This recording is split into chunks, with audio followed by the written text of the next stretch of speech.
For our icebreaker called Find Your Name, there are not a lot of requirements.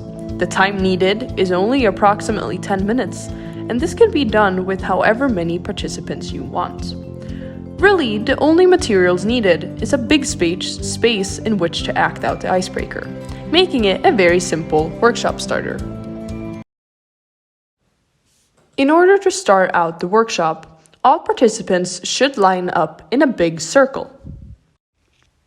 Then, participants will start walking around the room. They will go up to someone and shake hands.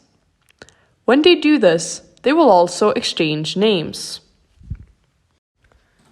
For example, Maria and Lucas in this shot have introduced themselves and have after that now switched names with each other, meaning that Maria is now called Lucas and Lucas is now called Maria.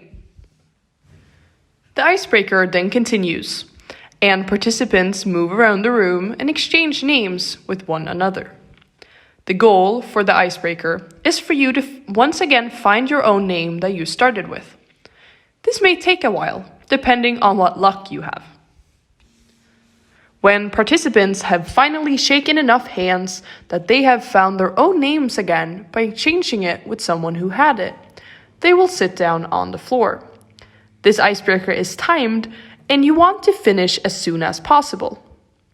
The icebreaker is over once all participants are sitting down on the floor.